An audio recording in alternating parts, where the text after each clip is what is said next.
Jubilee hills లో by election ఒడిచింది. ఇప్పుడు party మారిన ఎమ్మెల్యేల నియోజకవర్గాలలో బై ఎలక్షన్లు వస్తాయంటుర్రు. అందరేమో గాని కార్ పార్టీలైతే 600 ఉప ఎన్నికలు ఖాయం అంటుర్రు. అటు లోకల్ సమరానికి సర్కారోళ్ళు కూడా సై అంటుర్రు. అందుకేనేమో సార్లు ముందే జిల్లాలో సుడివెట్టే కార్యం ముంగటేసుకుర్రు. సర్కారోళ్ళ మీద పూసగుచ్చుతుర్రు. మరిగా ఆ కథ ఏందో చూడాలి కదా. చలో ఎలక్షన్లు మళ్ళీ ఎప్పుడు అన్నారా అని ఇక తయారుగా ఉండాలి.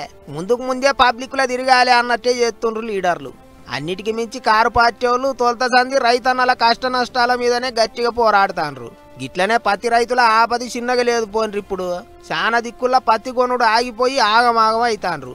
అందుకే గులాబీ లీడర్లంతా జిల్లాల పోంటి పత్తి రైతులను అరుచుకునే కార్యం ముంగటేసుకుండ్రు.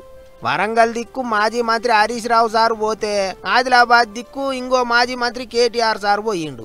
ఇప్పటి వరకే 5 లక్షల క్వింటాల పత్తి కొనాలే, కానీ 1 లక్ష క్వింటాలు కూడా కొనలేదు అన్నట్టు సర్కారు వాళ్ళ మీద గట్టిగానే గరమైండు సారు. బంగారం అసొంటి పంట తెల్ల బంగారం మన దగ్గర మన దేశంలో మన రాష్ట్రంలో వండుతుంటే ఇలా మోడీ గారు కేంద్ర ప్రభుత్వం బయటికెళ్లి పత్తిని దిగుమతి చేసుకునే ప్రయత్నం చేస్తా ఉన్నది. ఎందుకు మనకి ఇవన్నీ పెట్టిర్రు? మాయిశ్చరు అని కట్టింగ్లు ఎందుకు పెడుతుర్రు అంటే బయట ఒప్పందం చేసుకుని వచ్చారు. బయటికెళ్లి పత్తిని ఇక్కడ దించే ప్రయత్నం చేస్తున్నారు. మన మీద ప్రేమ ఉంటే కేంద్ర ప్రభుత్వానికి ఇక్కడున్న బీజేపీ ఎమ్మెల్యేకు బీజేపీ ఎంపీకి పోయి మోడీతో కొట్లాడాలి. అటు వరంగల్ దిక్కుపోయిన హరీష్ రావు సారు కూడా మంచిగానే అరుచుకున్నాడు. క్వింటాకు 2000 దాకా లాస్ అవుతుండ్రు రైతన్నలు. సర్కారు వాళ్ళు ఏం చేస్తాన్రు అన్నట్టు అడిగిండు. ఇలా రైతులకు పత్తి అమ్ముకోవడానికి అవకాశం లేక అడ్డగోలుగా దళార్లకు అమ్ముకోవాల్సి వస్తా ఉంది. పత్తి మద్దతు ధర 8100 రూపాయలు. కానీ ఈరోజు పత్తి కేవలం 6000 రూపాయలకు మాత్రమే రైతులు అమ్ముకుంటున్న పరిస్థితి. ఓ క్వింటాల్ మీద 2000 రూపాయలు ఇలా పత్తి రైతులు నష్టపోతా ఉన్నారు. ప్రభుత్వమేమో మాటల్లో కేంద్ర రాష్ట్ర ప్రభుత్వాలు రైతులకు అరచేతిలో వైకుంఠం చూపిస్తున్నారు, చేతల్లో నరకం చూపిస్తా ఉన్నారు.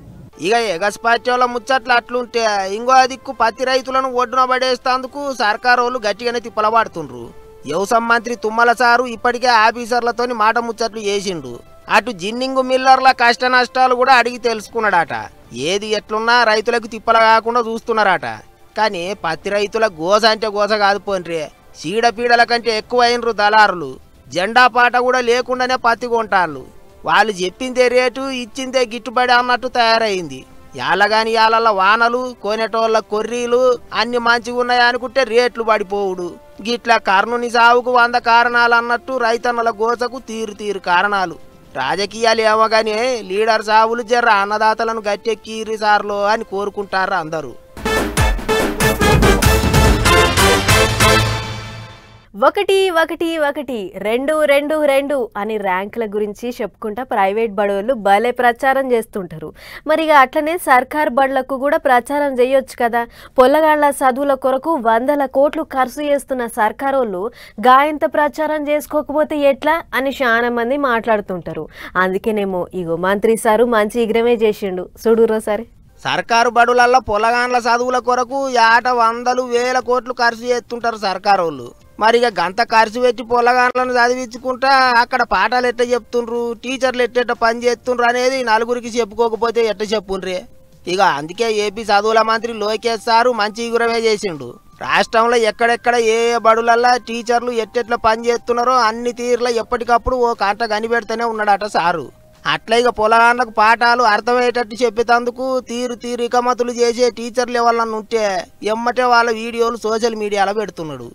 ఇక అనకాపల్లి జిల్లా బాపడుపాలెం మండల పరిషత్ బల్లె టీచర్ కొలువు చేస్తున్న గంగాధర్ సారు పొలగాండ్లకు పాఠాలు అల్కగా అర్థమయ్యేటట్టు ఆడుకుంటా పాడుకుంటా పిల్లలతోని కలిసిపోయి పాఠాలు చెప్తున్నాడట. అంతేకాదు పురాతన వస్తువులు జమ చేసి వాటిని పిల్లలకు చూపించి వెనకట వాటిని ఎట్టెట్లా వాడేటోళ్ళు, వాటి చరిత్ర ఏంది అనేది మొత్తం వివరిస్తున్నాడట.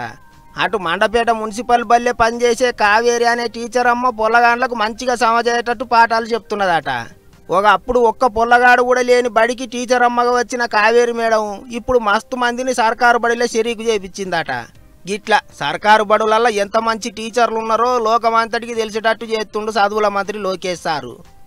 లక్షలు ఫీజులు తీసుకునే బడులల్లో కూడా గింత మంచి టీచర్లు లేరు కదా అనుకుంటారు సారు పెట్టిన వీడియోలు చూసిన పబ్లిక్.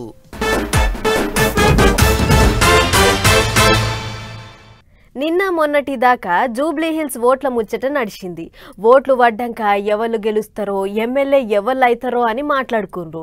అది కూడా బయట పడ్డాక ఇప్పుడు పబ్లిక్ మనసు స్థానిక సంస్థల ఓట్లకెళ్ళ మళ్ళింది. సర్పంచ్ ఓట్లు ఎప్పుడు పెడతారు ఏందనేటిది నడుస్తుంది అన్నట్టు నేను సర్పంచ్ కాలేనేమో అని అనుకునేటోళ్లకు సర్కారోళ్ళు చల్లటి మాట చెప్పిర్రులో ఏందంటారా? ఈ వార్త చూడుర్రి తెలుస్తుంది మీకే. రైట్, ముగ్గురు పిల్లలు ఉన్నోళ్ళు ములిసిపోయేటి ముచ్చటి ఇది.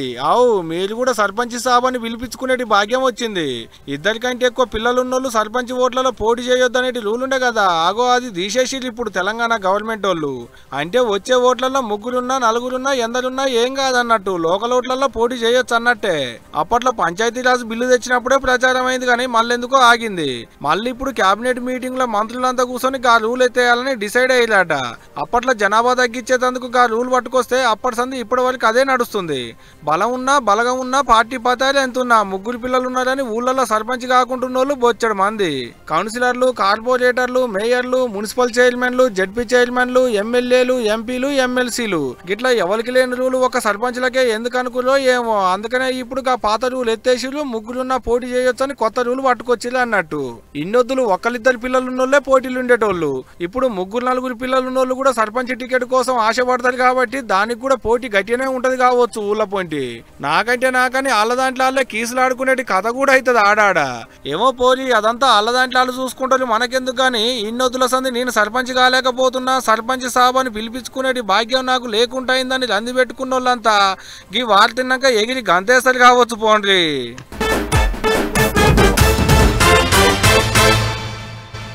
జనం బాట పట్టిన కవితక్క రోజుకో జిల్లాల పబ్లిక్ ను పలకరిస్తుంది. ఎక్కడికి పోయినా సరే రాజకీయం ఎలక్షన్లకు ముందు చేసుకుందాం, ముందుగాల పబ్లిక్ ను అరుచుకుందాం అని అంటుంది అక్క. అయితే కవితక్క ఒంటరి పోరాటం చేస్తుందా లేకపోతే ఎవరితోనన్నా కలిసి రాజకీయం చేస్తుందా అని అంటే ఇగో అక్కనే చెప్పింది. చూడుర్రి ముచ్చటేందో. ఇదివరకు కారు పార్టీలు ఉండగా కవితక్క ఒక్క నిజామాబాద్ జిల్లాలనే ఎక్కువగా తిరుగుతుండే. కానీ ఇప్పుడు కారు దిగినాక తెలంగాణ మొత్తం సుడి పెడుతున్నది అక్క. అట్లా ఇప్పటికే జనం బాట పేరు మీద చాలా దిక్కుల పోయి వచ్చింది. ఎక్కడికి పోయినా సరే రాజకీయం తర్వాత పబ్లిక్ ముందుగాల అంటున్నది. కొత్త పార్టీ ఎప్పుడు పెడతావా అక్క అని అడిగితే ఓ ఇంకా మస్తు టైం ఉన్నది అన్నట్టు చెప్తున్నది. అయితే ఒకవేళ అక్క ఇప్పుడు పోరాటాలు చేయాల్సి వస్తే ఎవరితోని కలిసి చేస్తుందట అంటే ఇక చూడరు అక్కనే చెప్పుకొచ్చింది. ఏ పోరాటం వచ్చినా ఏ సమస్య వచ్చినా నేను ఓపెన్గా ప్రకటిస్తూ ఉన్నాను. మా తెలంగాణ జాగృతి తరఫున ఎర్రజెండా పార్టీలన్నిటితో కలిసి ముందుకు నడవడానికి మేము సిద్ధంగా ఉన్నాం. రాష్ట్ర వ్యాప్తంగా కూడా ఐక్య ఉద్యమాలు వాళ్ళతో చేస్తూ ఉన్నాం. ఇక్కడ కూడా ఏ ఉద్యమాలు ఉన్నా ఏ పోరాటాలు ఉన్నా ఎర్రజెండా పార్టీ వాళ్ళందరినీ కూడా కలుపుకొని మేము పోరాటం చేస్తామని చెప్పి నేను తెలియజేస్తూ ఉన్నాను. గదన్నట్టు ఎర్రజెండా పార్టీ వాళ్ళకు ఇప్పటికీ అంతో ఇంతో బలం ఉన్న ఖమ్మం గడ్డ మీద ఊకొని గీ ముచ్చటే చెప్పింది కవితక్క. అయితే అంత మంచిగానే ఉన్నది కానీ తెలంగాణలో ఎర్రజెండా పార్టీ వాళ్ళు ఇప్పుడు చెయ్యి పార్టీ వాళ్ళతో దోస్తి కట్టి పనిచేస్తాండ్రు. ఏ ఎలక్షన్ వచ్చినా వాళ్ళు టికెట్లు పంచుకుంటారు. ఇక దోస్తి కట్టిండ్రు కాబట్టి చెయ్యి పార్టీ వాళ్ళు ఏదంటే అదే కరెక్ట్ అన్నట్టున్నది వాళ్ళ వ్యవహారం. అసోంటప్పుడు కవితక్క ఎర్రజెండా పార్టీ వాళ్ళతో కలిసి నడుస్తాం అని అంటే ఏంటిది అన్నట్టు. మరి అక్క కూడా చెయ్యి పార్టీ వాళ్ళతో కలిసిపోతాందా ఏంది అని సోషల్ మీడియాలో తీరులో కామెంట్లు రాస్తుండ్రు జనాలు. మరి ఈ ముచ్చట అటు ఇటు తిరిగి ఇంకెటేటు పోతుందో ఏమో చూసుకుంటూ పోవాలి.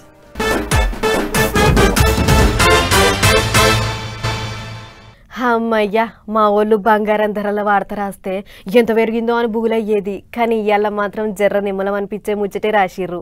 మరి నిమ్మలం అంటే అర్థమైంది కదా, బంగారం ధరలు తగ్గినాయి. ఇంకే మాత్రం ఆలోచన చేయకుండా ఎంత తగ్గింది ఏం కథ అనేది ఒక్కసారి చూసేద్దాం పారి. అమలక్కలు మీకోసం బంగారం అసంటి వార్త పట్టుకొచ్చినాం. సౌండ్ జర్రంత పెద్దగా పెట్టుకుని ఇనుర్రి.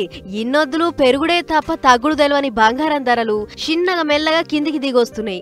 సొక్కమైన బంగారము తులం మీద 1700 తగ్గి 1,23,500 చిల్లర వలుకుతుంటే 22 క్యారెట్ల బంగారమేమో తులం మీద 1,600 తగ్గి 1,13,300 చిల్లర వలుకుతుంది. పెద్ద ముచ్చట ఏందంటే గత 5 సంధి 5,000 పైనే తగ్గిన పుత్తడి ఇగింత తగ్గేటట్లు కిందికి కిందికి దిగొస్తుంది. ఇప్పుడున్న మోకా చూస్తుంటే ఈ ధరలు ఇగింత తగ్గేటట్లు కొడుతున్నాయి అని అంటురు బంగారం దందా చేసే వ్యాపారులు. అటు వెండి కూడా నువ్వు తగ్గితే నేను తగ్గనా అన్నట్లు కిలో మీద 5,000 తగ్గి 1,62,000 వలుకుతుంది. సరే ధరల ముచ్చట్లు ఎట్లున్నా మొదలు పెంచుకుంటా పోయి ఇప్పుడు తగ్గింది అని అనబడితిరి అని పరిశానేం కాకుర్రి. పిరంగాక ముందు ఏ రేట్లయితే ఉన్నాయో మళ్ళా చిన్నగా మెల్లగా ఆ ధరకైతే రాబోతున్నాయి అని అంటూరు బంగారం ముచ్చట్లు బగ్గా తెలిసిన మేధావులు. ఏదేమైనా పెళ్లిళ్ళ సీజన్ చాలైంది కాబట్టి కార్యాలు పండుగలు ఉన్నోళ్లకు ఇదే అసలు మోక. అక్కరుంటే ఎంతో కొంత కొని పక్కకేసుకోర్రి. అట్లా కాకుండా రేపటెల్లుండి ఈగింత తగ్గుతుంది అప్పుడు చూద్దాంలే అని ఆలోచన చేస్తే ఇయాళ్ళున్న ధరలు రేపు ఎట్లుంటాయో ఏమో ఎవ్వలకి సమజైతలేదు. అందుకే బంగారంతో పని ఉంటే దబ్బిన ఒడిపించుకోర్రి. ఈ మోక పోతే మళ్ళా దొరకచ్చుమా మీ ఇష్టం. చెప్పే కాడికి చెప్పినాం ఉంటామీగా.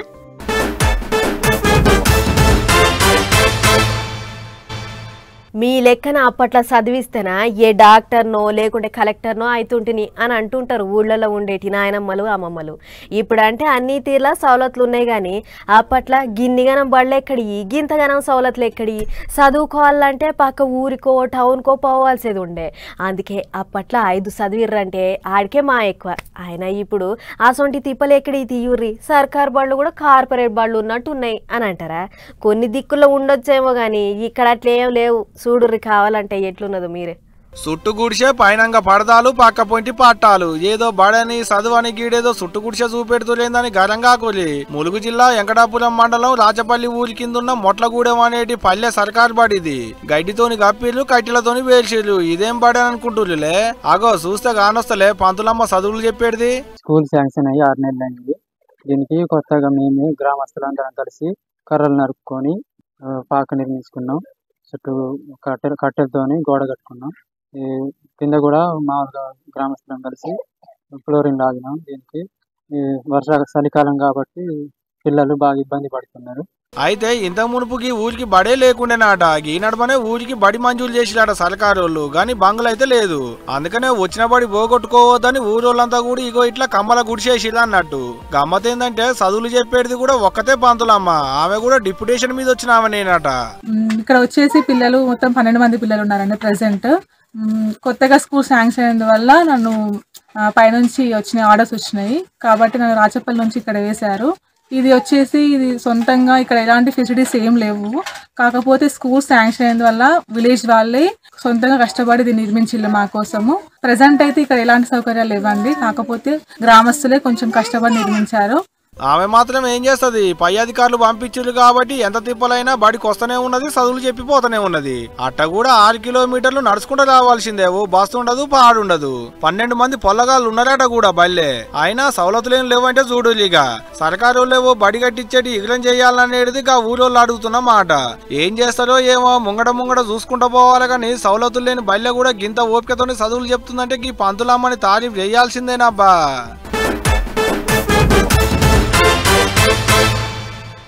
మన దేశంలో తీరు ఆచారాలు ఉన్న ముచ్చట మీ అందరికీ ఎరుకున్నదే. ఒకాడ పిడకలతోని కొట్టుకునుడు పండుగ అయితే ఇంకో తాన కర్రలతోని కొట్టుకునుడు పండుగ. ఒక తాన పెండతోని కొట్టుకునుడు పండుగ అయితే ఇంకో తాన జంబలకి బొమ్మలెక్క ఏషాలు కట్టుడు పండుగ. గిట్ల గిసొంటి అన్ని మనం చూసినాయే గాని గానకాపల్లి జిల్లాలో ఇంకో ఇచ్చంతరమైన పండుగ అయిందట. పాండ్రి మరి గదేందో చూసేద్దాం.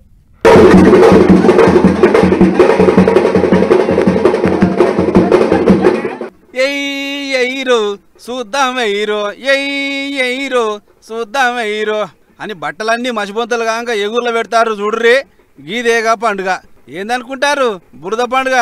అవు అనకాపల్లి జిల్లా దిమిలి అనే ఊళ్ళో అయింది. పొద్దుగానే బురద మడుగులో దిగిన ఊరోళ్ళు ఎవ్వల తాకత్ తగ్గట్లు వాళ్ళు మంచిగా సూనువ పూసుకున్నట్లే పూసుకురు బురద. కొందరైతే అదే బురదలో బండి బొర్రిరు. ఇట్లా చిన్నోళ్ళు పెద్దోళ్ళు అనే తేడా లేకుండా పెయ్యికంతా బురద మన్ను పూసుకుంటే దుంకులు ఆడిర్రు. మరి ఏంది ఇచ్చంతరం? ఏదో పరుపు మీద బొరినట్టు బురద బండి బొరుతారు. ఇదేం పండుగ అంటే ఈ దిమిలనే ఊరులు 2 ఏళ్ల కోపాలు చేసే బురదమామ పండుగ నాటకి ఇది. అగ్గో ఎల్లమ్మ తల్లి, పోషమ్మ తల్లి, పోలేరమ్మ తల్లి, మాంకాలమ్మ తల్లి గిట్లా మస్తు మంది తల్లులను చూసినాం కానీ ఈ బురదమ్మ తల్లి ఇవ్వాలని అంటే ముచ్చట్లకు జరంతా లోతుగా పోవాలి. ఈ ఊళ్ళకి వెనకటప్పుడెప్పుడో ఆడపిల్ల అర్ధమరాత్రి తోదా పోస్తే కొందరు లట్టుపుట్టుగాలు ఎమ్మడి షిడాయించిరట. ఇక వాళ్ళ చెరకేజీ తప్పించుకోవడానికి దగ్గర పట్టున్నవో బురదమడులో దుంకి బురద పూసుకుంటే ఇంతలా ముచ్చటెరకై కాపాడదామని ఊరోళ్ళు వచ్చిరట. ఇక వాళ్ళని చూసి మరింత బుగులు పడ్డాక ఆ బుజ్జమ్మ సీద పోయి బాయిల దుంకి పానం తీసుకుందట. అట్లా ఆడ దొరికిన ఓ ఇగ్ర అనే దేవత లెక్క గొలుసుకుంటా 2 ఏళ్ల కోపాలి ఈ బురదమ్మ పండుగని చేసుకుంటారట. అట్లని అందరు కాదుల్లో ఊళ్ళో ఉండే మొగోళ్ళు మాత్రమే ఈ బురద పండుగలో పాల్గొంటారు. మొదలు యాప కొమ్మలను మురికి కాలువల్లో ముంచి గిట్ల పెయ్యి మీద పల్ల జరుచుకుంటారు. అటు వెనక బురదమాంబ తల్లికి మొక్కులు పెట్టుకొని బురదలో దిగుతారు. ఇక ఆటలు పాటలు కేకలు పెట్టుకుంటా తల్లికి పబ్బది పడతారు జోరుగా. అన్నట్లు ఈ పండుగల ఊరి మొగోళ్ళంతా తప్పకుండా హాజరు పడాలన్నట, లేకుంటే మళ్ళీ అదో కీడని అనుమానపడతారట ఊరోళ్ళు. ఏదేమైనా బురద పూసుకుంటూ చూద్దా పండుగ గమ్మతుంది అని అనుకుంటారు ఈ ముచ్చట చూసిన జనాలు.